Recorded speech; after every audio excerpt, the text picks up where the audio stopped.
Alhamdulillah salatan wa salaman ala rasulillah amma ba'du.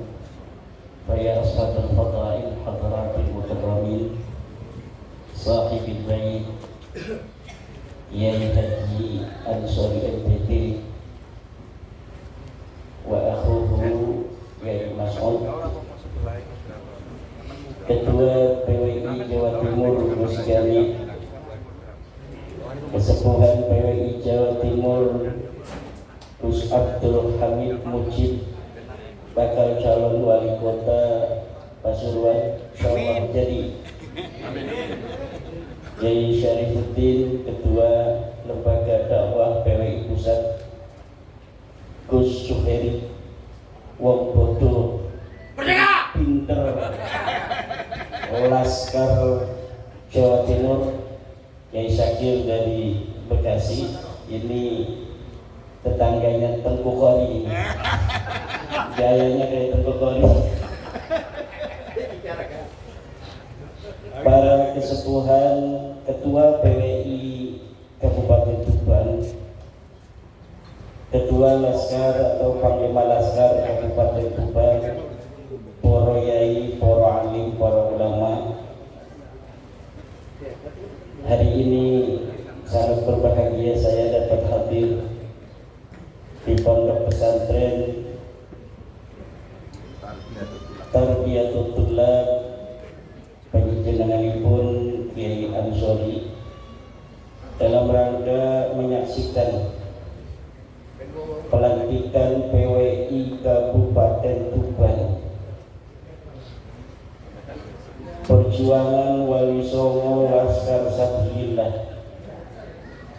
Jangan kita berjuang ingin semua orang ikut berjuang bersama kita. Dari zaman dulu, sejak masa perjuangan, pejuang itu minal aqallin, pejuang itu minoritas, karena pejuang itu memperjuangkan hak-hak mayoritas. Tidak semua orang diberikan rasa syaja'ah bil qalbi. Ada orang yang dititipi oleh Allah di dalam hatinya syaja'ah. Dialah yang akan menjadi agen of change of the world. Agen perubahan dunia itu hanya dilakukan oleh orang-orang fi qalbihi syaja'ah. Perubahan apapun di dunia ini, peradaban dibangun oleh man fi qalbihi syaja'ah, para kesatria. Daraballahu mathalan rajulaini ahaduhuma akam la yaqdiru ala syai'in wa huwa kallun ala maulah aynama yuwajjihu lam ya'ti bi khairin hal yastawi huwa wa man ya'muru bil 'adli wa huwa 'ala siratin mustaqim. Manusia itu ada dua. Allah membuat perumpamaan jenis manusia itu seperti dua orang laki-laki. Pertama, laki-laki yang bisu, seorang hamba sahaya yang ia tergantung kepada tuannya. Aynama yuwajjihu ay yatawajjah fala ya'ti bi khairin. Di mana saja tuannya itu menyuruh, dia akan bekerja, tetapi lam ya'ti bi khairin. La ya'ti bi khair, dia tidak akan bisa melakukan apapun yang terbaik. Hal yastawi huwa wa man ya'muru bil 'adli wa huwa 'ala siratin mustaqim.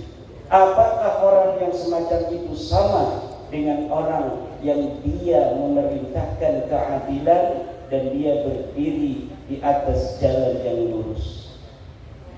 Dari zaman dulu manusia itu terbagi dua. Ada yang dia mau bekerja li syaja'atihi fi qalbihi li irfanihi wal yaqinihi, karena keberaniannya, karena ma'rifatnya, karena keyakinannya. Ada yang dia bergerak ketika maulanya, majikannya menyuruh. Aina ma yuwajjihu la yaqdi bi khair. Mana saja tuannya menyuruh, dia akan bekerja. Tidak didasari oleh apa keyakinan yang ada di dalam jiwanya. Dan PWI itu termasuk orang-orang ya'muru bil 'adli wa huwa 'ala siratin mustaqim. Dia adalah orang-orang yang memerintahkan kepada keadilan dan dia berdiri di atas jalan yang lurus. Bagaimana tidak lurus? Wal takun ummatun yad'una ilal khairi wa ya'muruna bil ma'ruf wa yanhauna 'anil munkari wa ulaika humul muflihun. Ini PWI. Ciri pertama PWI adalah yad'una ilal khair, menyeru manusia kepada kebaikan. Ini yang harus dijaga. Wa ya'muruna bil ma'ruf, dan memerintahkan kepada kebajikan, kepada kema'rufan, kearifan lokal. Wa yanhauna 'anil munkar, dan mencegah dari kemungkaran. Wa minal munkarati may yantasibu ila ghairi abihi bi ghairi haqqin. Dan daripada kemungkaran adalah yang ada di depan mata kita hari ini, orang yang bernisbat kepada leluhurnya yang bukan leluhurnya, fadlan an intisabihim ila Rasulillah Muhammadin sallallahu alaihi wasallam bisuri wal kadhib. Apalagi orang-orang yang hari ini kita lihat berintisab kepada Rasulullah dengan dusta dan penipuan, dengan penipuan dan dusta, dan kedustaannya ini terverifikasi di dalam kitab-kitab sejarah, kedustaannya ini terverifikasi di dalam kitab-kitab nas. Namun mereka tidak mau. Mereka tidak mau menerima kenyataan bahwa mereka bukan cucu Nabi.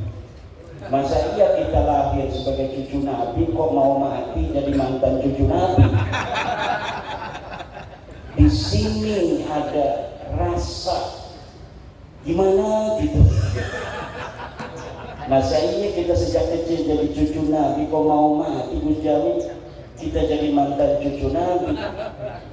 Ada seorang hadis dalam status Facebooknya yang di-screenshot oleh teman dikirimkan kepada saya.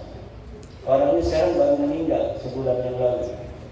Dia ahli nasab daripada Rabita Alawiyah. Dia mengatakan bagaimanapun caranya kita akan lawan dan pertahankan nasab kita.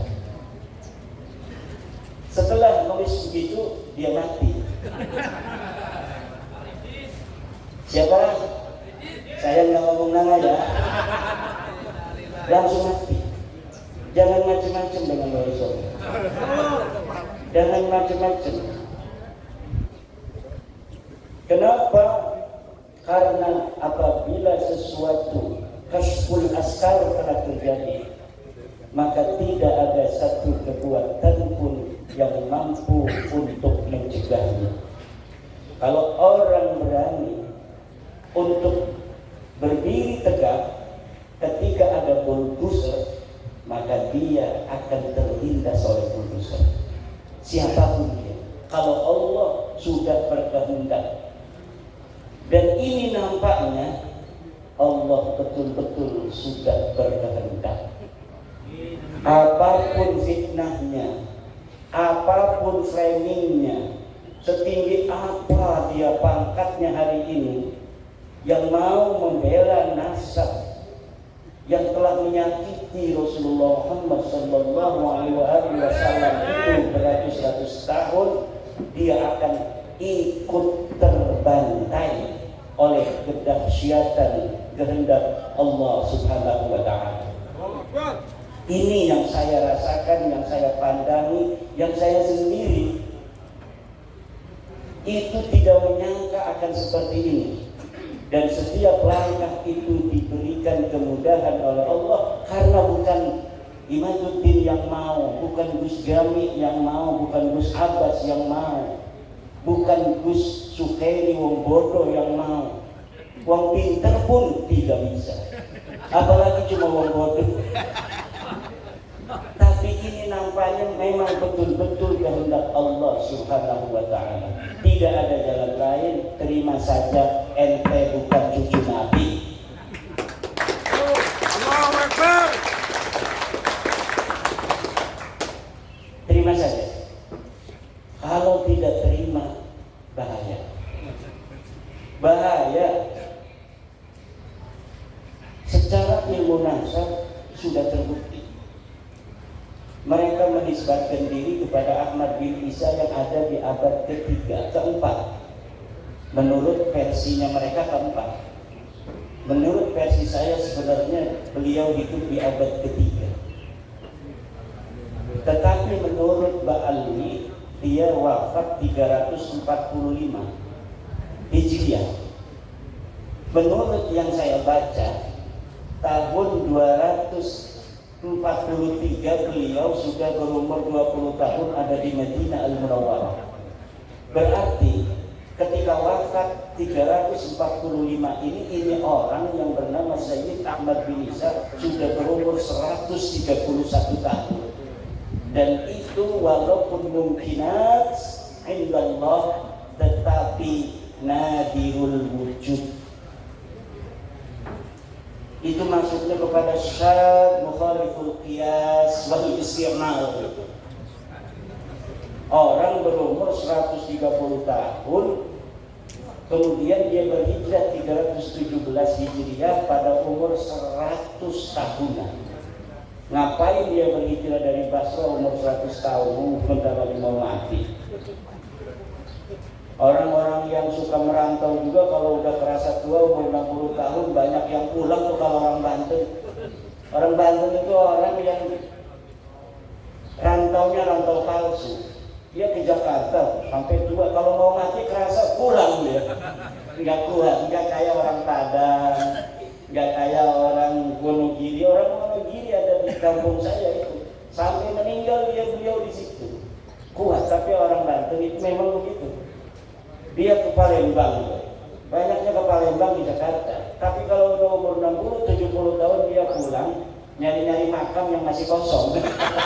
Kayaknya dimakamin di kampung.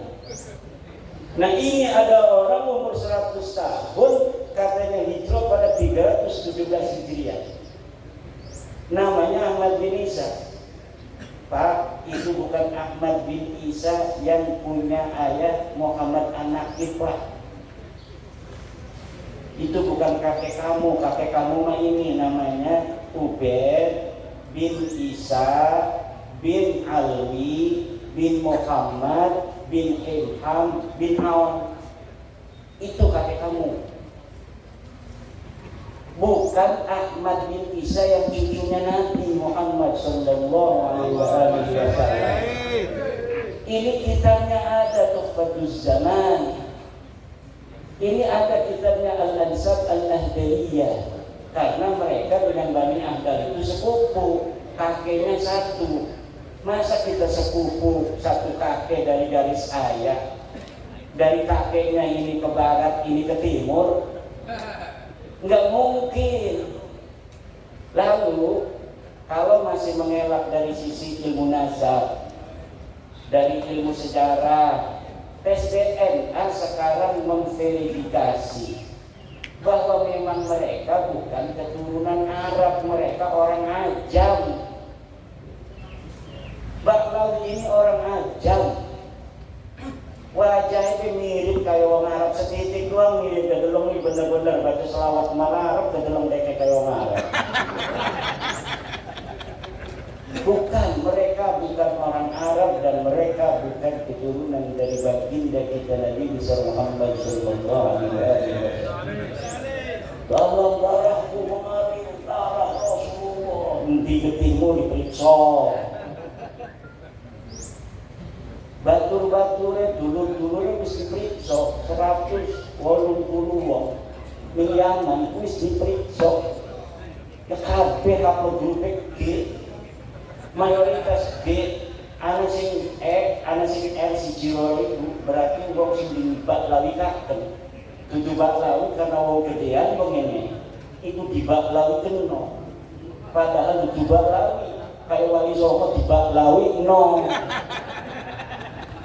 Jadi dari dulunya memang ada upaya-upaya perebutan tokoh-tokoh yang dia bukan keluarga Baklawi, kemudian dibalawikan. Buktinya mana? Hasil tes DNA 180 itu 99% G, tapi ada beberapa orang yang beda. Nggak mungkin orang yang satu kakek katanya dari sama-sama kakeknya Ubed, garis lurus laki-laki, tiba-tiba anak cucunya bedo-bedo. Orang bakal. Saya tanya kepada Dr. Sugeng Sugiarto dari Badan Riset dan Inovasi Nasional, bagaimana ini kemungkinan mereka cucu Nabi? Kata Dr. Sugeng, mustahil. Mustahil ini akidah itu apa artinya? Mual bakal. Orang ta'aluk bil mungkinat orang. Mustahil sesuatu yang tidak mungkin terjadi. Seperti Allah itu ada dua, itu hukumnya mustahil.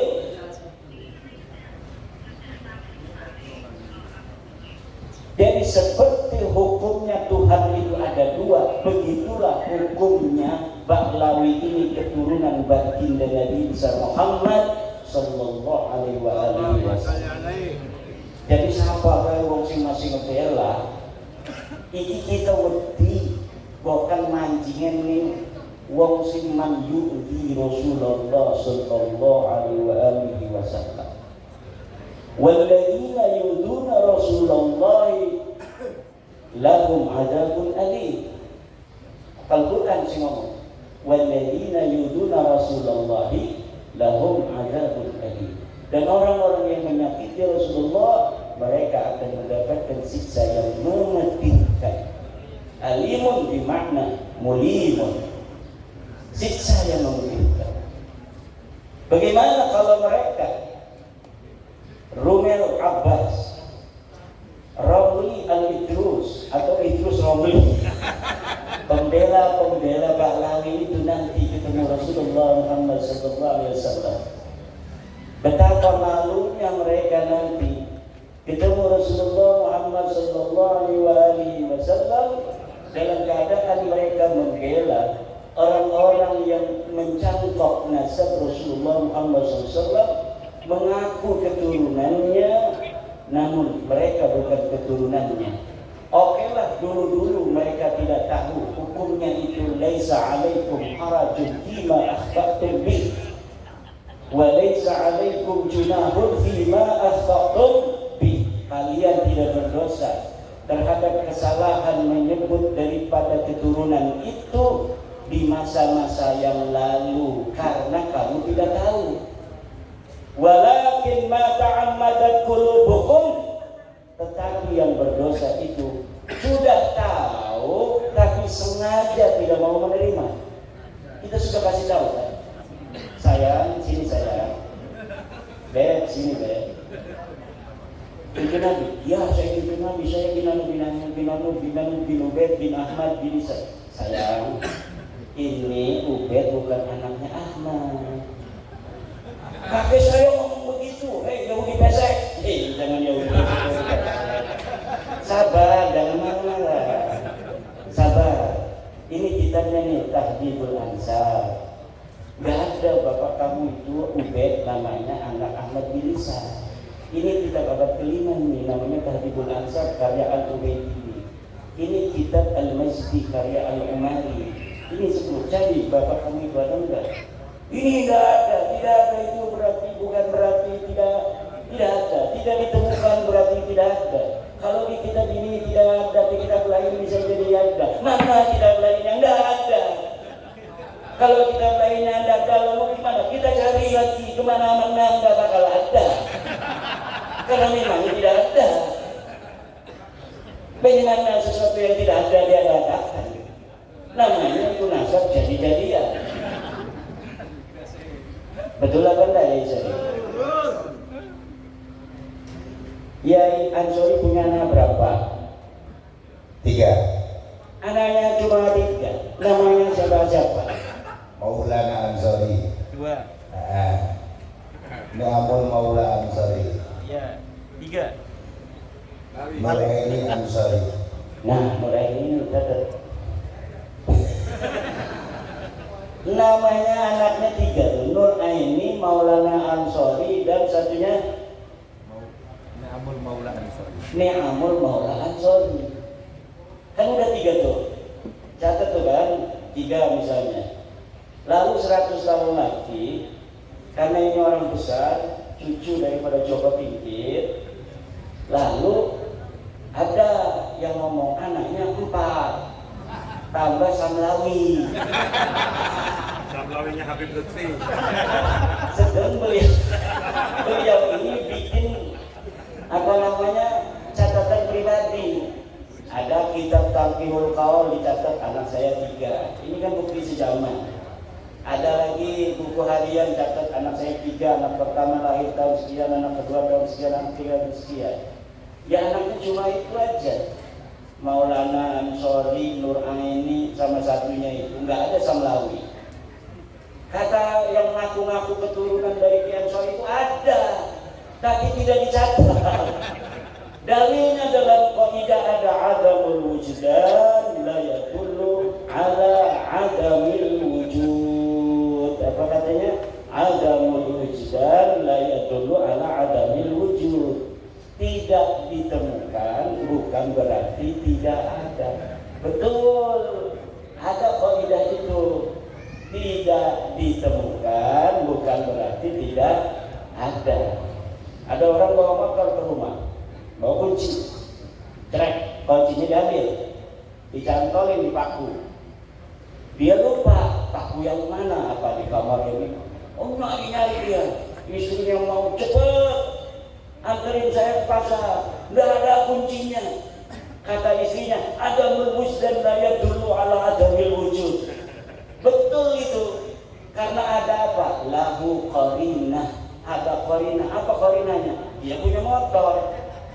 Dan kalau dia itu naruh motor depan rumah, biasanya kuncinya dibawa ke dalam dan biasanya dicantolin. Dicari-cari nggak ketemu bukan berarti tidak ada. Ada kuncinya dalam rumah tapi belum ditemukan. Tetapi dia harus punya lahu dalilun wa hujjatun wa qarinatun. Qarinahnya apa?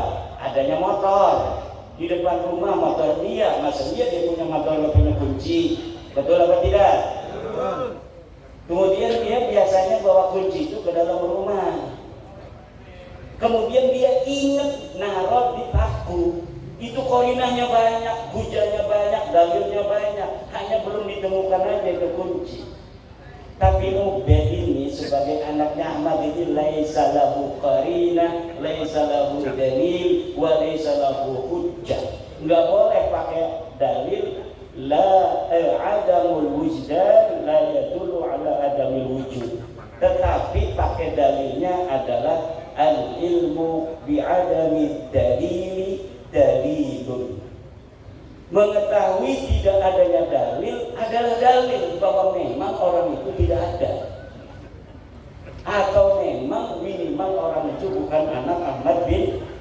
Yang kedua pakai dalilnya adalah la ibrata bil dhannil bayyini khata'uh. Tidak direken, tidak dihitung sebuah sangkaan yang telah jelas salahnya. Guru-guru kita, yaya kita, mbah-mbah kita tidak pernah nanya-nanya silsilah kalau ada abdi. Jadi, anak hadir turunan Nabi, Masya Allah, terima kasih, barokah doain, barokah nih doa Allah siapin yang punya duit juga. Alhamdulillah. Kenapa? Husnudzon, namanya husnudzon, namanya dzon. Namanya kita terima saja, mudah-mudahan ada barokah. Kata ketum juga barokah kalau kita husnudzon. Betul, orang husnudzon itu barokah.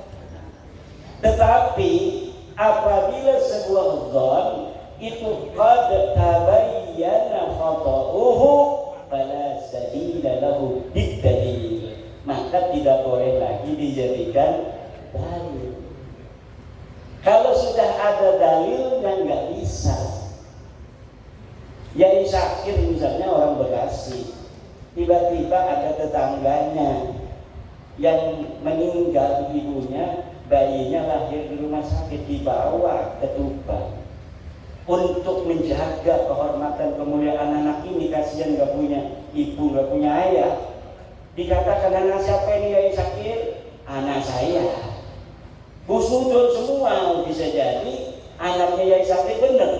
Maka ditanya sama orang-orang desa, itu anak siapa? Anak Yai Syakir dari Bekasi, namanya Dom.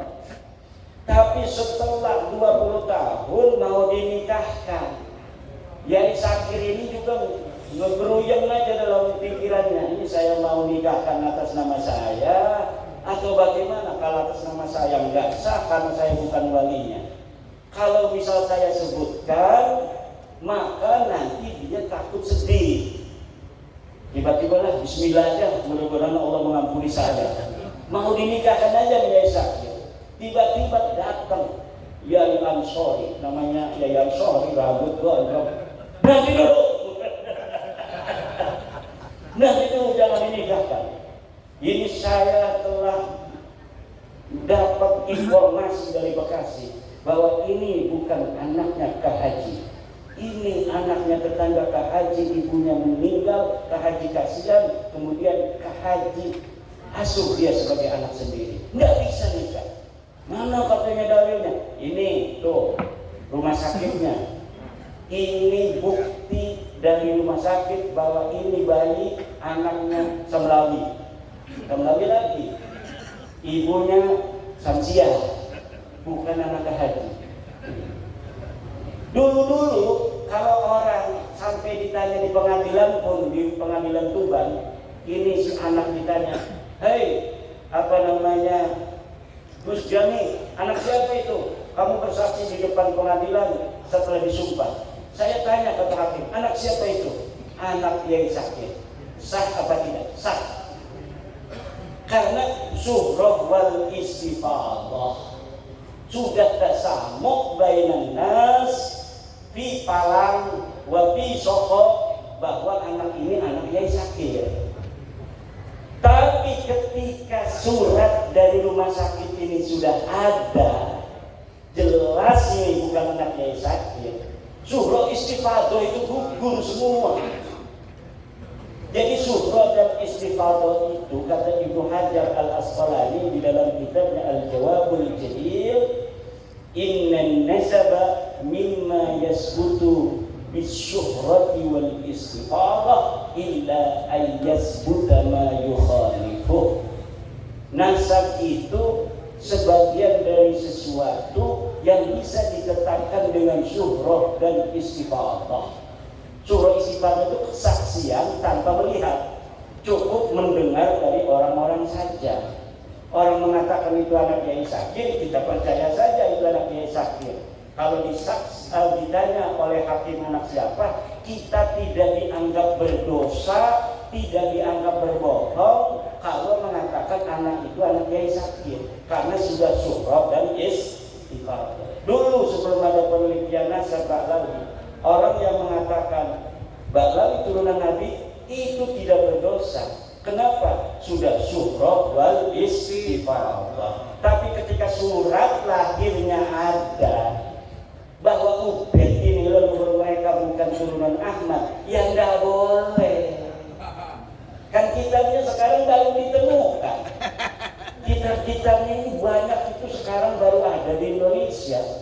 Dulu Mbah Hasyim Asy'ari itu nggak mau baca-baca nasab-nasab ngatosin hati.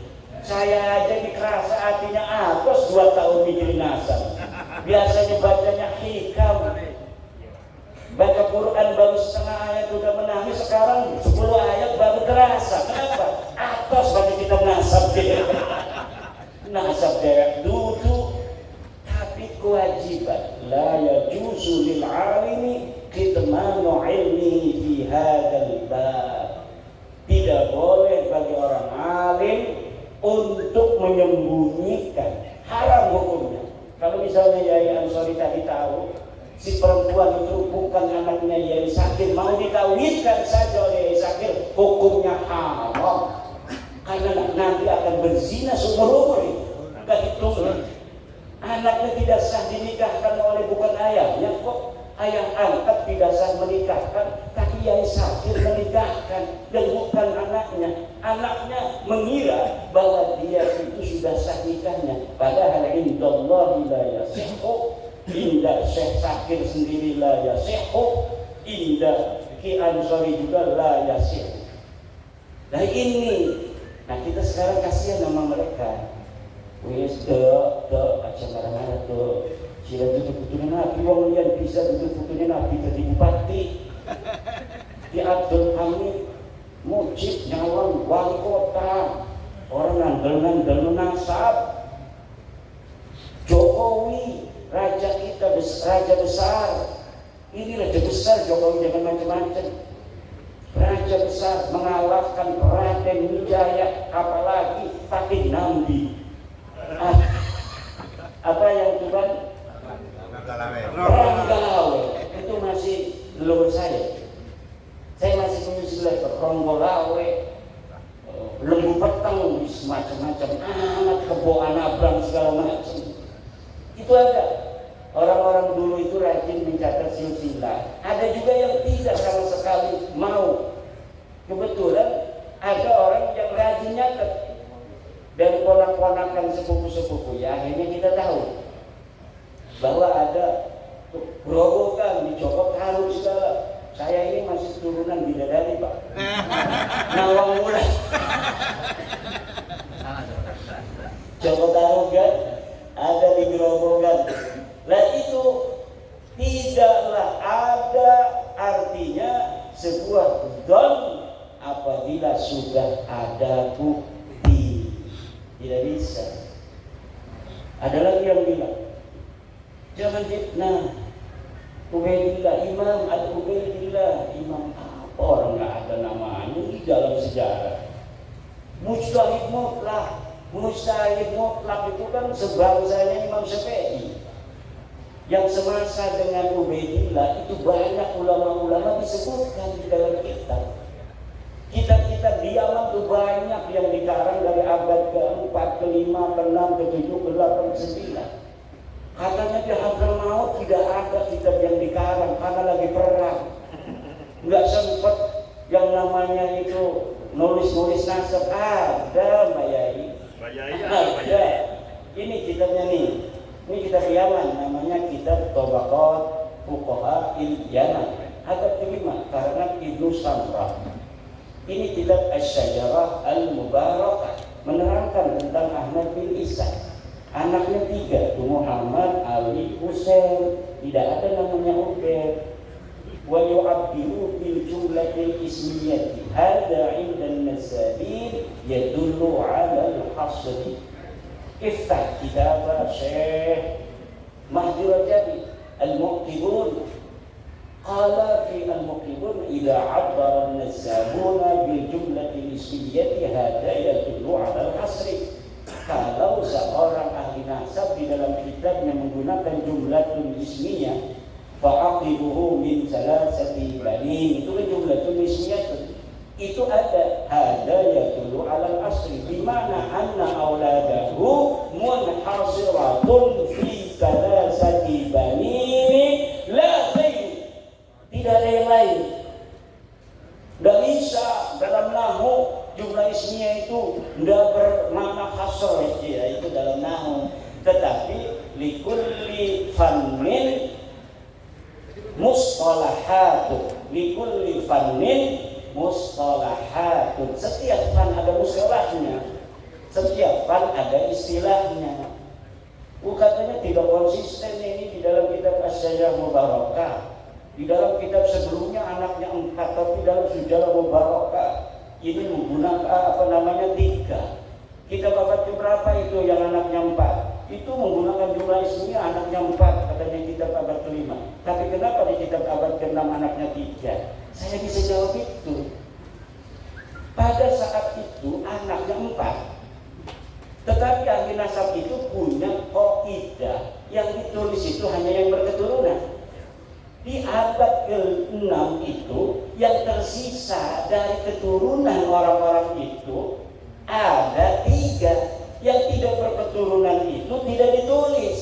Kenapa? Karena adanya kitab nasab ini untuk menjalin silaturahmi orang yang masih hidup. Orang yang sudah inqirad tidak punya keturunan, yang buat apa ditulis-tulis lagi? Maka kitab nasab kadang-kadang yang lebih tua itu anaknya lebih sedikit.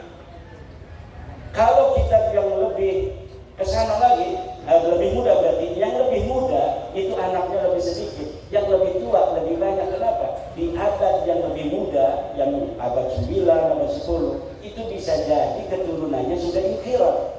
Yang sudah inqirad itu tidak lagi ditulis. Karena di dalam kitab nasab itu pakainya istilahnya itu fa'aqaba, maka dia berketurunan. Jarang sekali hanya menulis anak, tapi yang menulis itu siapa yang berketurunan. Karena tujuan ilmu nasab itu lisilatil arham wattaqullaha wal arham. Jadi ilmu nasab itu lisilatil arham. Kayak saya mengetahui jalur-jalur silsilah, ketemu dengan Gus Jan, alhamdulillah kita nyambung di Nabi Adam. Alhamdulillah, berarti masih ada satu darah. Ini darah kita ini, Pak. Di dalam darah kita ini ada darah sampai Nabi Adam alaihi salam. Nih, kalau kita misalnya tes DNA-nya dengan 10 sepupu kita ada 10. Misalnya satu kakek, cucunya ada 10, di tes DNA itu generasi kedua mentok di situ sama semua kakeknya. Kalau misalnya generasi yang tes DNA itu generasi yang kelima semua itu nanti di atas kelima nyatu semua. Nah ini Baklawi yang sudah tes DNA ini kan udah tes DNA ini 110, 7 dan kita punya 7.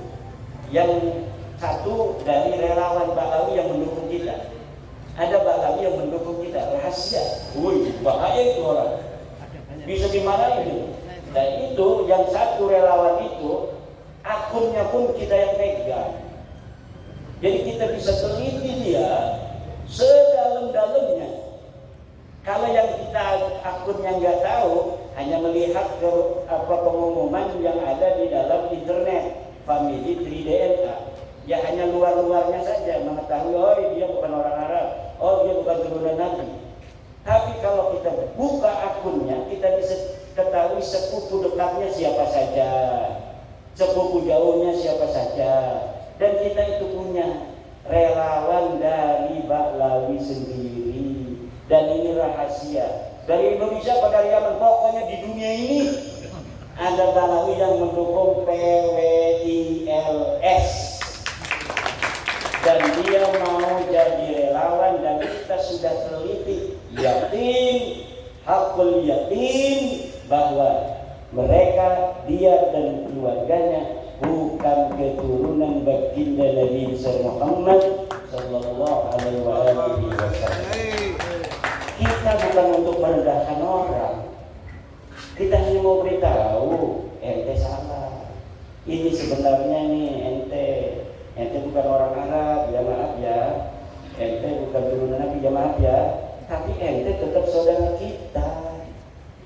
Ente tetap saudara kita. Ayo kita sama-sama di Indonesia hidup seuyunan, bareng-bareng, jangan ledek lagi aneh ya.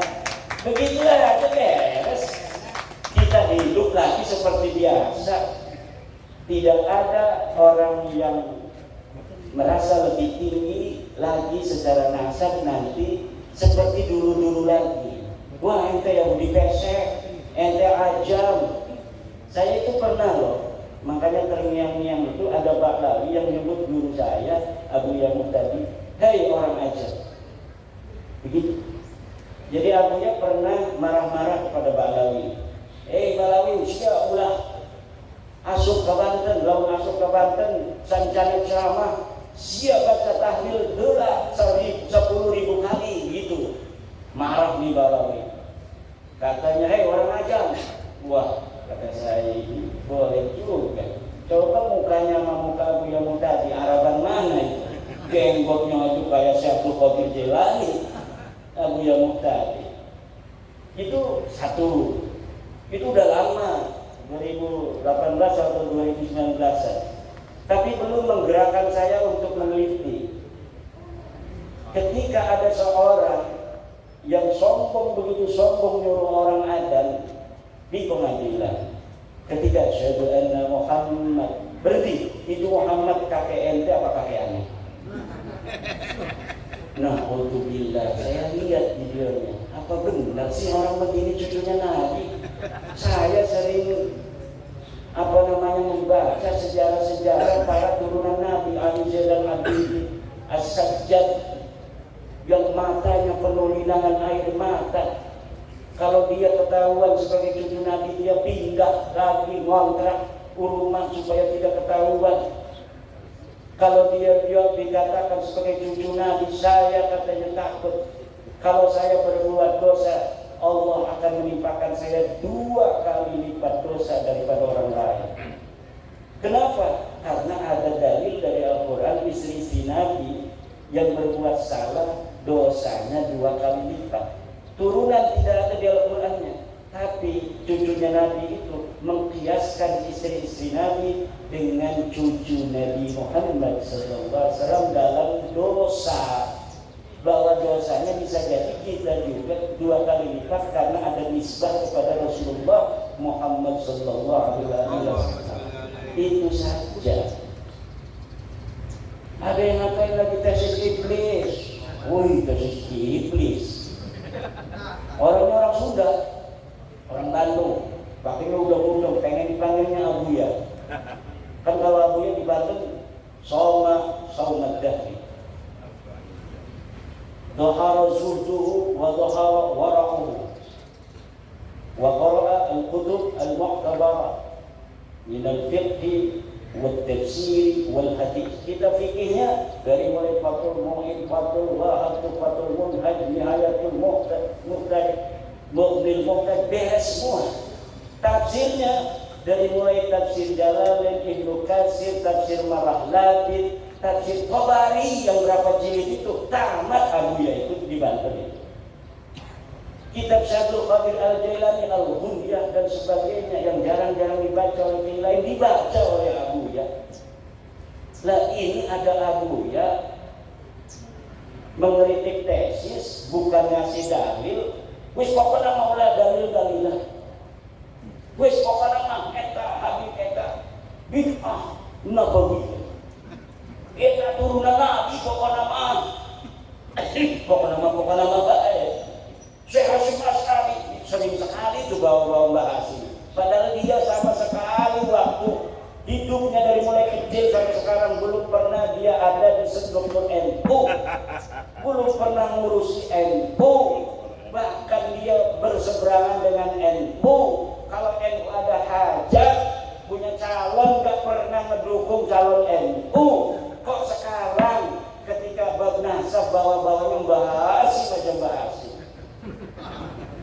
Mbah Hasyim katanya mengisbat Baklawi. Mana kitabnya Mbah Hasyimnya? Kalau misalnya ada muridnya Mbah Hasyim, mana saksinya yang masih hidup mengatakan Mbah Hasyim mengisbat Baklawi? Tidak ada. Mbah Hasyim itu kalau ada Habib dihormati, kiai masih apa aja dihormati. Kalau datang dikasih kopi, dikasih kue, begitu. Mbah Khalil Bangkalan, hormat kepada Habib, ya hormat bagi kita, semua orang dihormatin. Hormatin, tapi ada enggak Mbah Khalil mengisbat? Mbah Khalil itu sering nulis kitab loh, ada enggak kitabnya? Yang mengisbat itu Imaduddin Usman Bahlawi, itu kitab dulu saya Fiqratun Nahdiyah. Saya mengisbat Bahlawi, jelas itu kalimatnya. Wa min dzurriyyatin Nabi atau wa min ahli baitin Nabi Bahlawi. Itu namanya mengisbat. Istighfar guys, istighfar. Astagfirullah. Wa laisa 'alaikum junahun fima akhta'tum bihi. Tidak berdosa saya. Makanya Hanif Al-Atas itu pakai dalilnya kitab saya ngajar saya.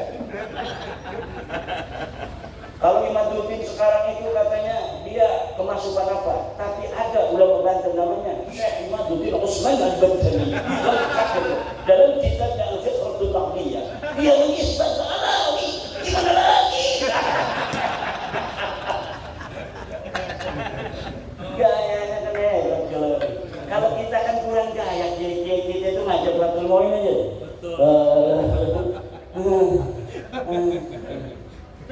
Dengan bidogi ya kan, tidak meyakinkan. Padahal mah yudhiru tawadu, yudhiru atau kiai kita itu tidak meyakinkan kalau dibandingkan dengan ada orang-orang begitu. Kalau dulu nggak ada orang begitu ya karena semua begitu beres. Tapi karena sekarang ada saingannya tidak fair, framing segala macam macam-macam lah gayanya. Akhirnya kayak kita yang betul-betul alim, tafahum fiddin, tafaqquh fiddin, itu kelihatan tidak alim. Sementara orang yang pidatonya hebat, saudara, Allah, DNA itu haram, DNA haram, meyakinkan, betul tidak? Meyakinkan kalau kiai kita itu kumaha eta nya. Aduh aing mah kesambut cenah eta ieu kiai tahajudna sawengi cenah 200 rakaat. Waduh jauh aing mah. Itu kiai saya mah kalau ngaji begitu. Kalau ada cerita kiai yang katanya tahajudna 200, dia ngomong, dia mah lain bangsa urang." No, lain bangsa urang. Ini mah bukan kelas saya. Selalu ngomong begitu. Tapi zaman sekarang ini karena ada orang-orang yang mengajarkan gaya lain dari gaya Wali Songo yang tawadhu, itu kalau ada terangin makrifat, orang yang sudah makrifat kepada Allah, dia dalam sholat, jangankan istrinya, anaknya, dirinya sendiri, Masya Allah, tidak ingat kalau dia sedang sholat karena khusyuk kepada Allah. Hai model kiai mah jauh model kiai mah. Berat kalau dia tidak menunjuk dirinya. Zaman sekarang nunjuknya pada jamaah model kiai mah jauh. Kalau kiai dulu yang ditunjuk dirinya sendiri. Dia mah jauh lain bangsa urang. Duduk kelas kita duduk kelas kita begitu gaya kiai kita dulu. Makanya ya sekarang gayanya agak dirubah.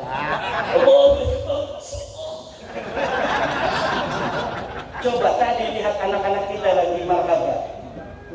Begitu gaya-gayanya.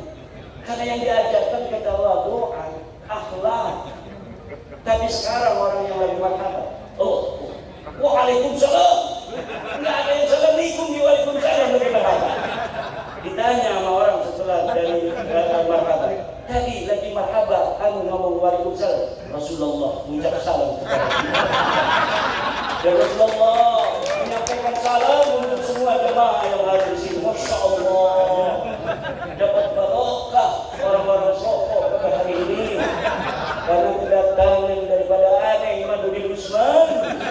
Masya Allah, Rasulullah sampai titik salam kepada kita semua. Gayanya begitu ya. Na'udzubillah, kita tidak diajarkan seperti kita ala manhajil awliya tis'ah. Kita manhaj Wali Songo yang arif dan bijaksana, berdakwah dengan ramah tidak marah, berdakwah dengan manis tidak bengis, berdakwah dengan beradab tidak biadab. Wallahu wal muwaffiq ila aqwamit thoriq. Assalamualaikum warahmatullahi wabarakatuh. Mungkin ada 2 atau 3 pertanyaan boleh. Terima kasih tadi yang telah disampaikan oleh panjenengan pun Kiai Haji Imaduddin Utsman Al-Baghdadi. Mungkin dari yang hadir di sini kami persilakan untuk menanyakan terkait dengan hal-hal yang perlu ditanyakan.